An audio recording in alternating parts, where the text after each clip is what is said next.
லட்சாதிபதியான பரம கருணாமூர்த்தியான வைகுண்டவாசியான பகவானுடைய ஒரு பரிபூர்ண கிருபையினால பிரசன்ன வெங்கடேஷ நரசிம்ம சுவாமி சன்னிதானத்துல ஸ்ரீ ஜெயந்தி உற்சவத்தை முன்னிட்டு பகவானுடைய திவ்ய அவதாரங்கள்லாம் நாம் கேட்கிறோம். பகவான் வைகுண்டத்திலேருந்து இறங்கி பூலோகம் வந்து பக்தர்களுக்கு அனுகிரகம் பண்ணினதுக்கு அவதாரம்னு பேர். அவதாரம்னா இறங்கி வருதுன்னு அர்த்தம். மேலேந்து கீழே இறங்கி வருது. எங்கேருந்து இறங்கி வந்தான்? வைகுண்டத்திலேருந்து பகவான் கீழே இறங்கி வரான். எதற்காக வரான்? நம்மளை கை கொடுத்து கரையேத்தணும் அப்படிங்கிறதுக்காக. ஏன் நாம எங்க இருக்கோம்? நாம சுகதுக்கங்கள் மிஸ்ரமான துன்பங்கள் மிகுதியான உலகியல் வாழ்வேல்ல மாட்டின் இருக்கோம். இதுல இருந்து கை தூக்கணும் அப்படின்னா பகவான் அங்கேருந்தே தூக்க முடியாதான்னா இங்க வந்து தூக்கினாதான் நம்பிக்கையா பாதுகாப்பார். புரியுற மாதிரி சொல்றேன். வாசல்ல ஒரு குழந்தை விளையாடின்னு இருக்கு. பக்கத்துல மழை நீர் வடிகால் அப்படிங்கிற பெயர்ல ஒண்ணு வெட்டி வச்சிருக்கான். வெட்டதான் தெரியும், மூட தெரியாது. அதுல சாக்கடையும் கலந்து இருக்கு. அதுக்குள்ள விளையாடின்னு இருக்கிற ஒரு குழந்தை விழுந்துருக்கு. உடனே அவ அம்மா பக்கத்துல இருந்த அம்மா இதை பார்த்துட்டா. பார்க்காம இல்லை. அந்த குழந்தைக்கு அது சாக்கடை அப்படின்னு தெரியாம விழுந்துடுது. அந்த குழந்தைய தூக்கணும்னா அதுக்குள்ள இறங்கினாதான் தூக்க முடியும் அப்படிங்கிற மாதிரி ஒரு சூழ்நிலை இருக்கு. அப்படிங்கிறது சாக்கடைன்னு தெரியாம குழந்தை விழுந்தாலும் சாக்கடைன்னு தெரிஞ்ச அம்மாவும் அதுல விழறாது. குதிச்சு அந்த குழந்தைய தூக்குறாங்க. இந்த குழந்தைக்குதான் சாக்கடைன்னு தெரியாது, அம்மாவுக்கு சாக்கடைன்னு தெரியுமோ. அவன் அதுல குதிக்கிறான்னா குழந்தைய காப்பாத்தணுங்கிறதுக்காக. அது மாதிரி நமக்கு தான் இது துக்கம்னு தெரியாம சாம்சாரிகமான வாழ்க்கையில உழந்தாலும் பகவானுக்கு துக்கம்னு தெரிஞ்சாலும் இங்க ஏன் பகவான் வரான் அப்படின்னு சொன்னா நம்மளை அனுகிரகம் பண்றதுக்காக, நம்மளை கை தூக்கி கரையேத்தனம் அப்படிங்கிறதுக்காக. இதுக்கெல்லாம் அவதாரங்கள்னு பேர். முதல் நாளே சொன்னேன், மொத்தம் 24 அவதாரம் இருக்கு அப்படின்னு. தசாவதாரம் தான் நமக்கெல்லாம் தெரியும். மொத்தம் 24 அவதாரம் இருக்கு. இந்த 24 அவதாரத்திலையும் உட்பிரிவுகள் இருக்கு. இன்னைக்கு பெருமாளை பூஜை பண்றதே கோவில்ல வச்சு பூஜை பண்றோம் பார்த்தா, இது விக்கிரகங்கள்லயும் இருக்கும். பிரத்யேகமா பெருமா கோவில்ல பிரசாதம் கொடுக்கிறா. என்ன பிரசாதம் கொடுப்பா?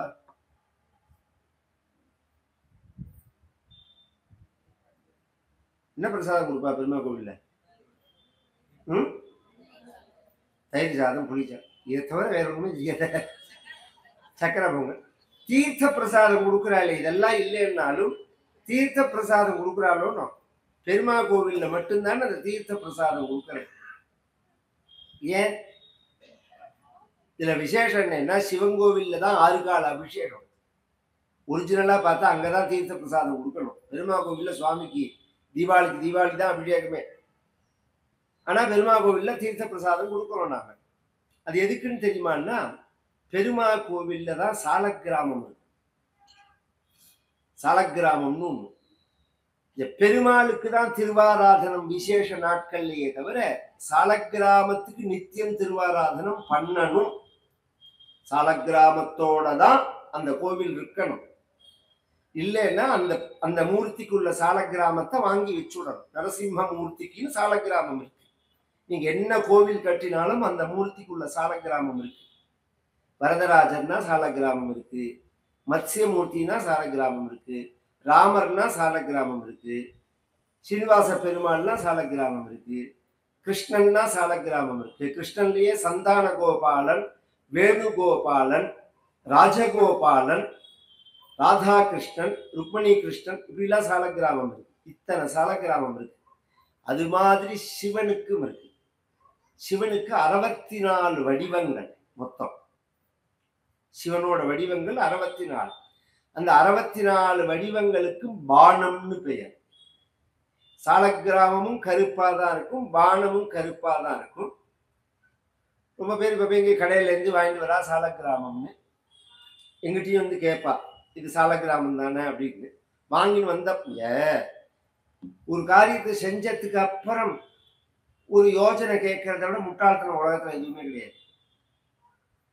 நான் இன்னைக்கு ராத்திரி பம்பாய் போறதா இருக்கேன் மாமா, நாள் என்ன இருக்கா பார்த்து சொல்லுவோம்னா, நான் இன்னைக்கு ராத்திரி பம்பாய் போறேன்னு சொல்லி முடிச்சுட்டான். அப்புறம் நாள் என்ன இருக்கா பாருங்கன்னா என்னத்த பாக்குறது நாம? நான் பம்பாய் போகணும், எந்த நாள் என்ன இருக்கும் பார்த்து சொல்லுவோம்னா சொல்லலாம்.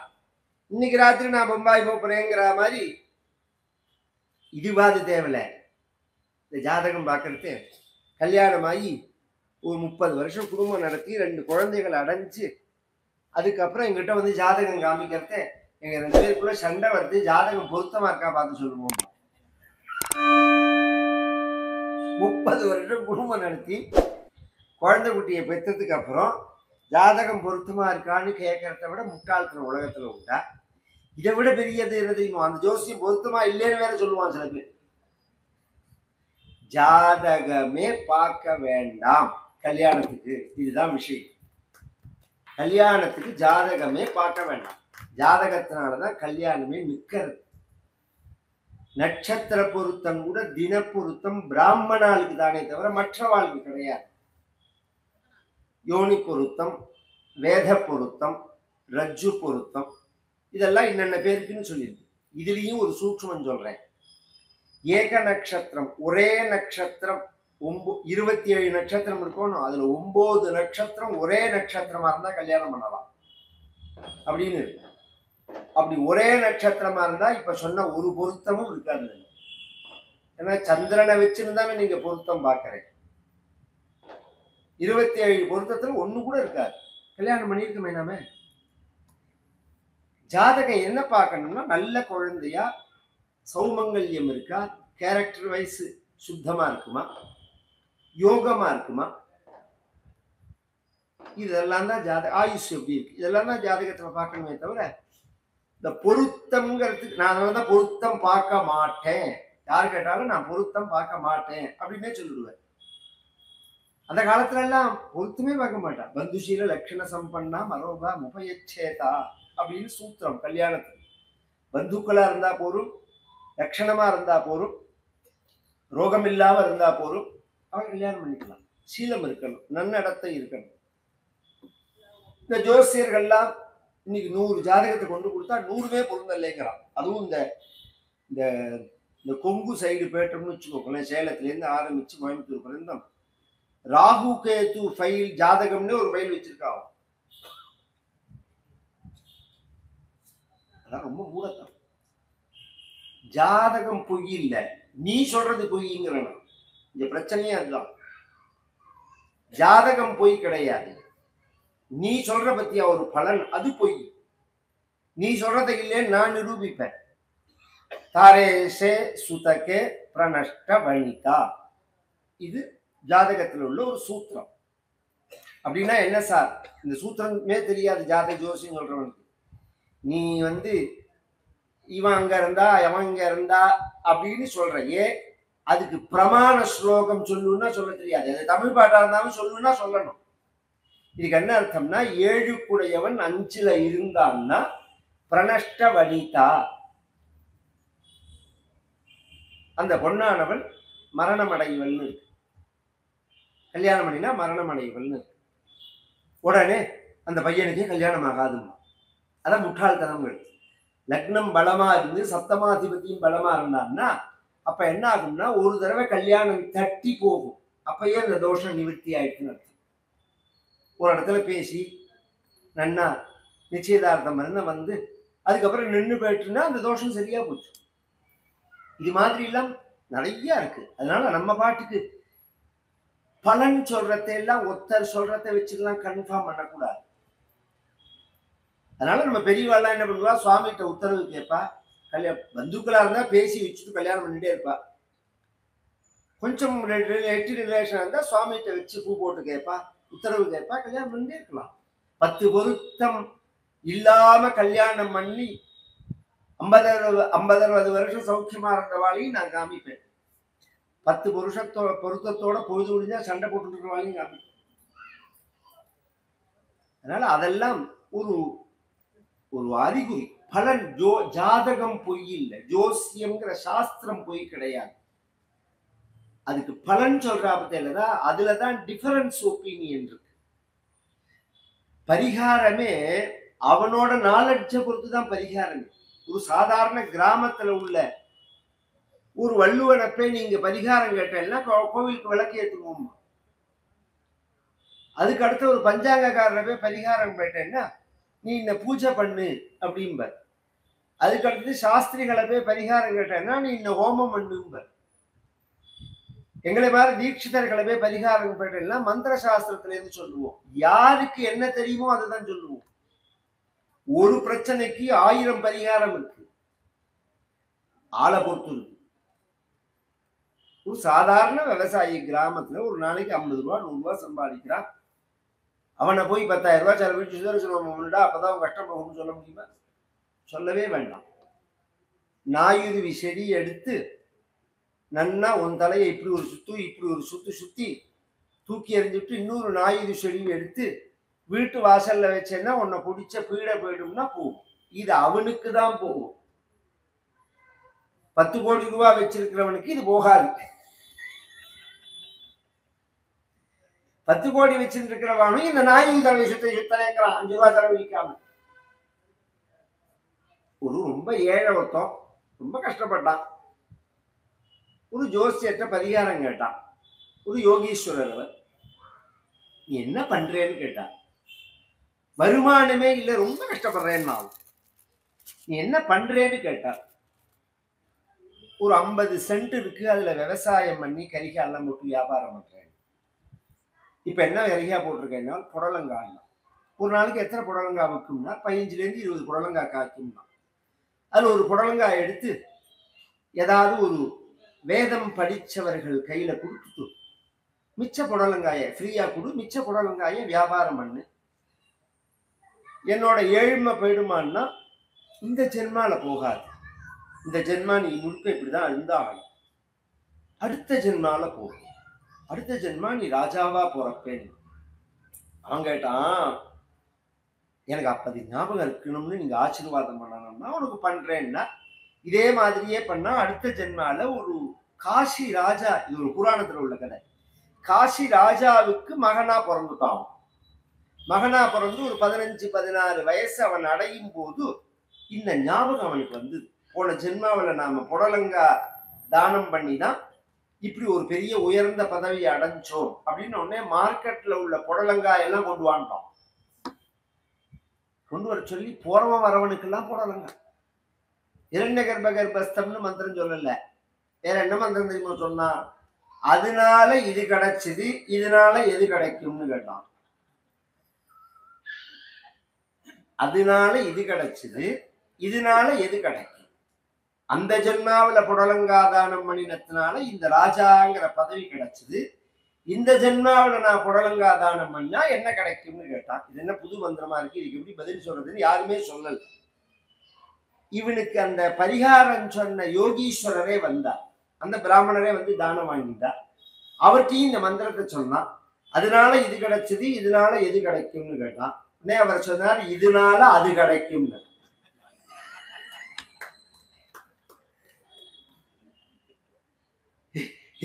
என்ன சாமி சொல்றீங்கன்னா, பரதேசி போயில போன ஜென்மா நீ அவ்வளோ கஷ்டப்பட்ட, அதனால ஒரு புடலங்காயை தானம் பண்ணிடா, அது ஒரு விரலை அறுத்து கொடுக்குற மாதிரி உன் வாழ்க்கையில. அந்த கஷ்டத்துல ஒரு புடலங்காயை ஃப்ரீயா கொடுக்கறதுங்கிறது அவ்வளோ சிரமம் உனக்கு. அப்படின்னா இப்ப ராஜாவா பிறந்ததுக்கு அப்புறம் அதையே புடிச்சுன்னு தொங்குவிய, நீ தங்க புடலங்கான்னா தானம் பண்ணணும். பரிகாரம்ங்கிறது ஆளப்போ, நீ என்னத்தினால பாவம் பண்ணி இதை சேர்த்திருக்கியோ அன்னத்தினாலதான் அதை செலவிச்சாங்க.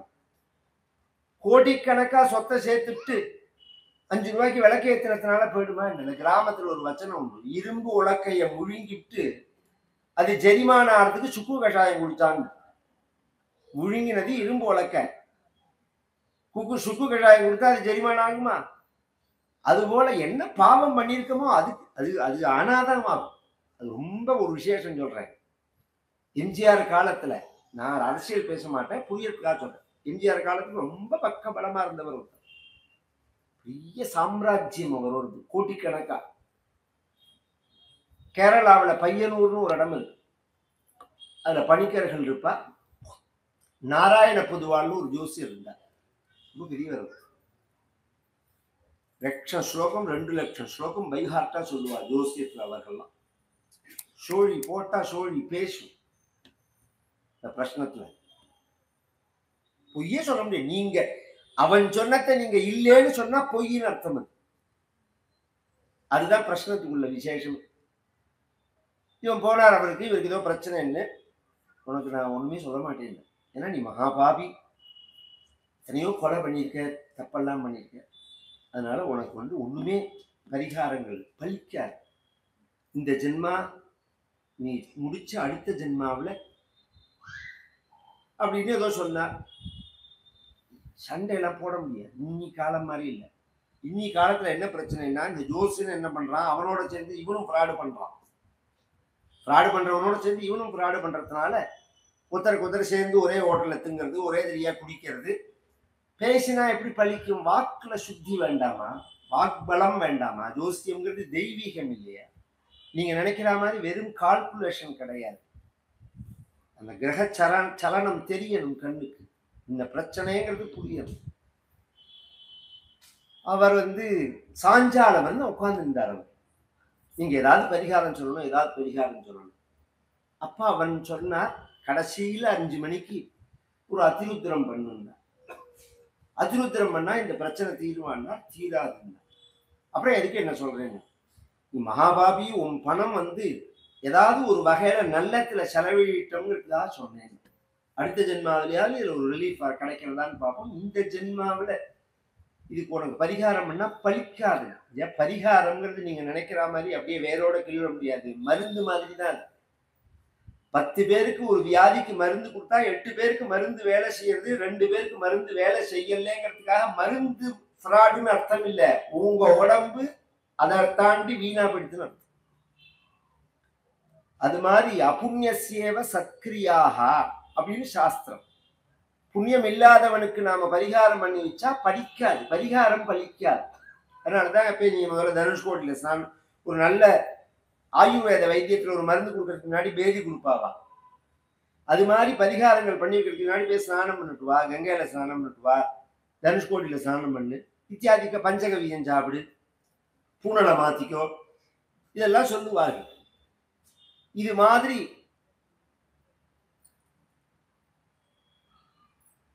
சாஸ்திரங்கள்ல பல வகையான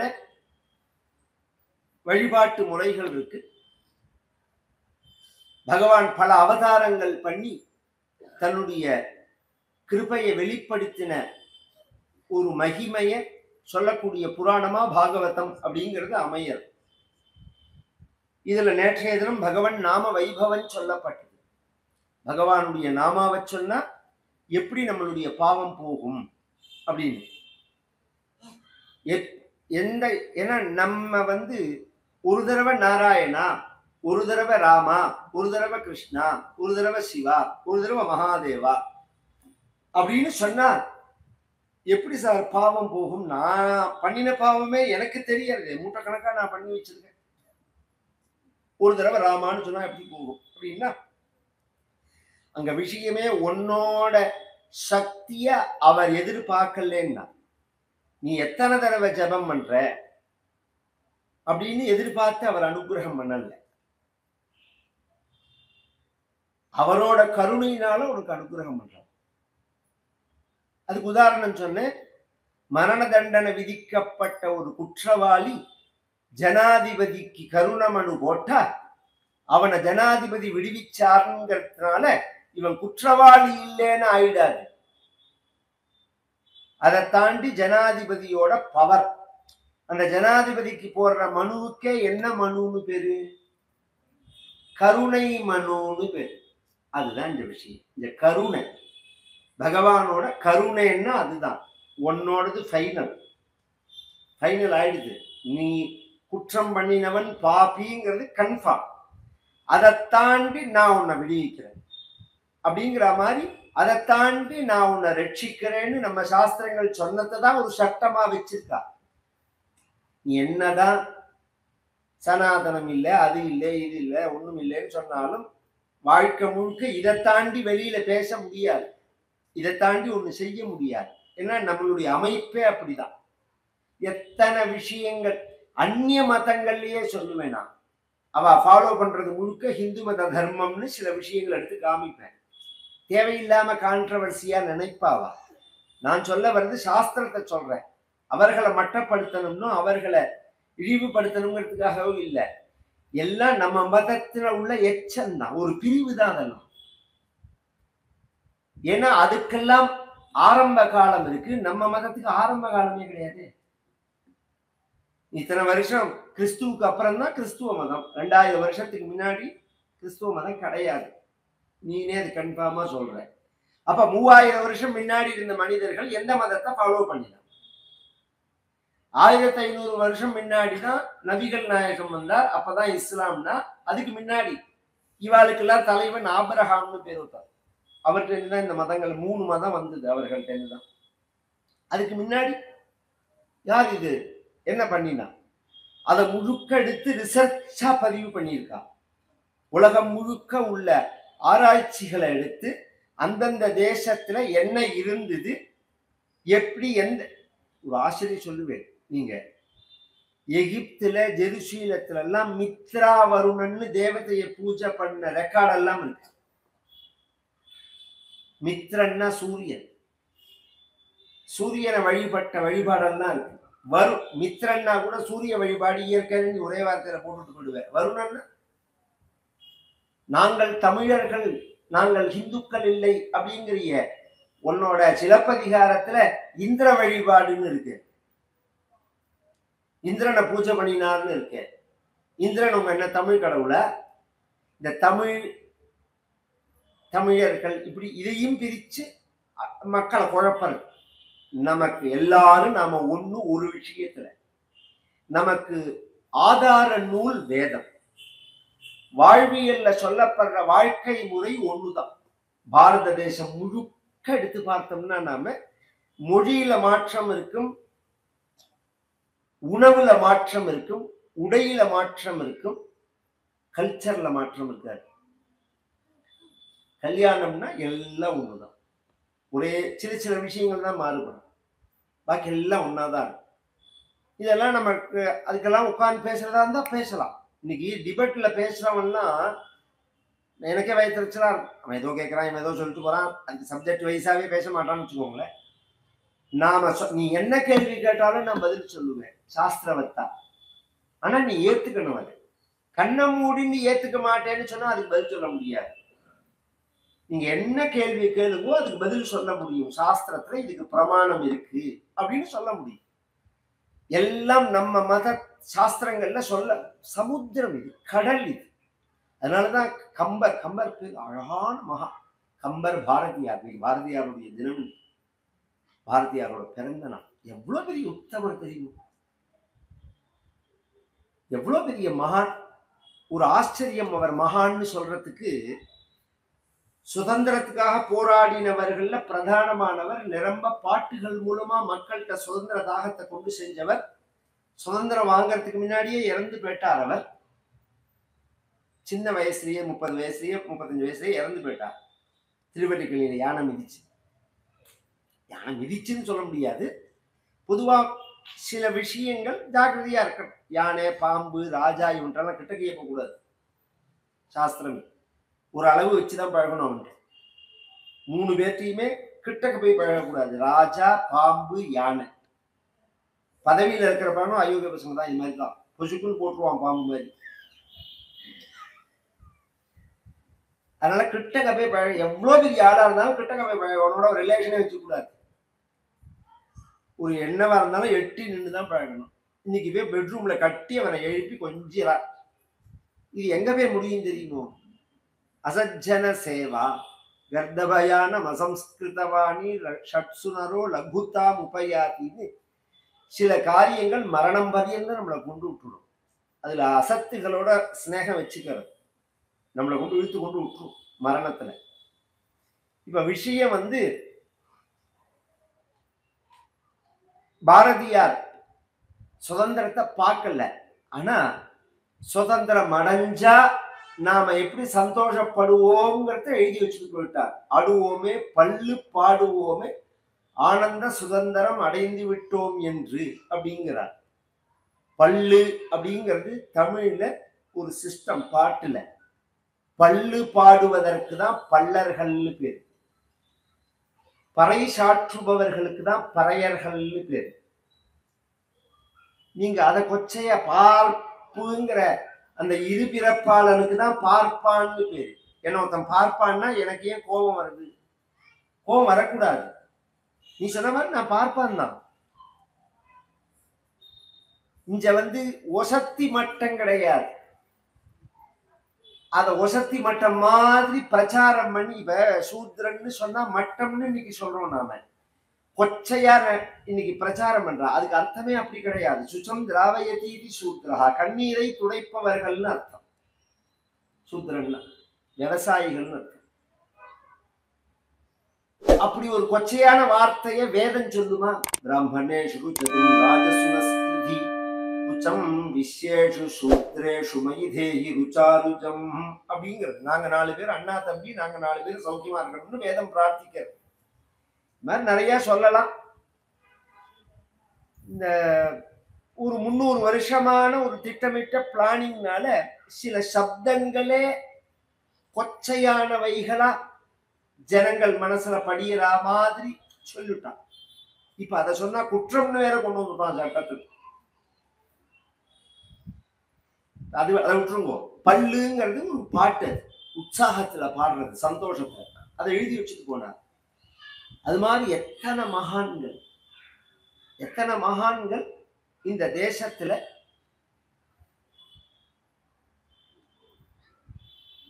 சுதந்திரத்துக்காக பாடுபட்டவர்கள், உயர்ந்த மகான்கள். இந்த பாகவதத்துல பல அவதார கதைகள் சொல்லி நாம வைபவத்தை சொன்னார்னு. கருணையினால பகவான் ரட்சிக்கிறான். சரி, நேற்றுக்கு ஒரு கேள்வி கேட்டேன். நான் ஒரு தப்பு பண்ணினேன்னா அது எப்படி சார் தெரியும் தெய்வத்துக்கு அப்படின்னா, 12 பேர் நம்மளை வாட்ச் பண்றான்னு சொன்னான் சாஸ்திரப்படி. சூரியோக்னிக்கம் மருத்காவஹ சோமஸ் சந்தியாஹனீதிஷா கங்குஹ் காலோ தர்ம இதி ஏதே தைஹ்யஸ்ய சாக்ஷிணஹ த்வாதசைதே விஜானீமஹ தர்மம் பாகவதம். கங்குஹ் காலோ தர்ம இதி ஏதே தைஹ்யஸ்ய சாக்ஷிணஹ. 12 பேர். சூரியன், அக்னி,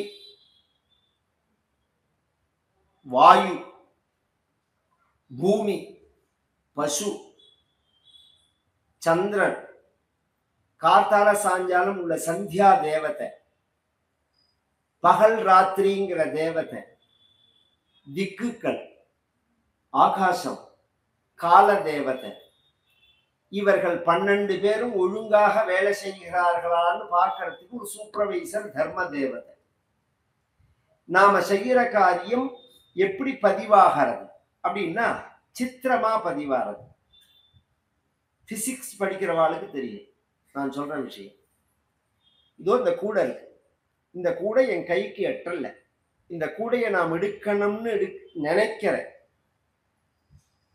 நான் நினைச்ச உடனே நான் இங்க இருக்கேனோ, என் உடம்பு இங்க இருக்கே தவிர என் வேவ்ஸ் அங்க போயிடுது.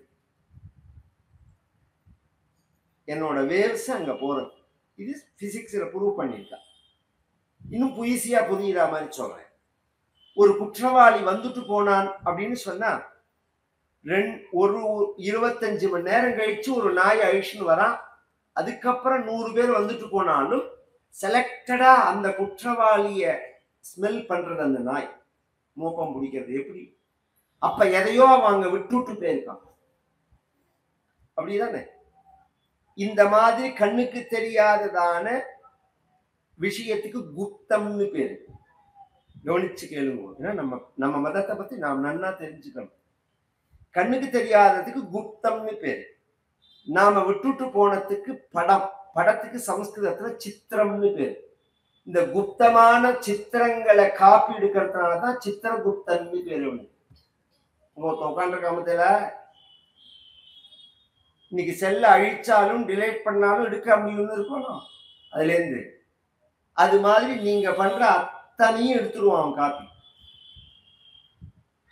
காப்பி எடுத்து நீ என்ன பண்ணினேங்கிறத வாசிப்பான். அதுக்கு சித்திரகுப்தன்னு பேரு. அங்க ஒண்ணுமே பதில் சொல்ல முடியாது, ஃப்ராடே பண்ண முடியாது. என்ன பை ரெக்கார்டு எல்லாம் பியூர் சயின்ஸ். அதுக்காக சொல்லல, இதெல்லாம் ஒரு மதமுமே சொன்னது கிடையாது, பேசினதே கிடையாது. யம தர்மராஜா, அதனாலதான் யம தர்மராஜா சபையில சித்திரகுப்தன்கிறவன் புத்தன் கணக்கெடுத்து பார்க்கலாம் அப்படின்னு சொல்றான். இந்த 12 பேரை வச்சுதான் தர்மம், இவன் பாவம் பண்ணினா பண்ணல அப்படிங்கிறது. இப்ப நான் சொன்னேன், யம தர்மராஜாட்ட சொன்னோடனே யம தர்மராஜா சொன்னா அவன் நாராயணான்னு சொன்னோடனே அவன் பாவங்கள் எல்லாம் போயிடுது. இதுக்கு விசேஷ தர்மம்னு பேரு, இதுக்கு பாகவத தர்மம்னு பேரு.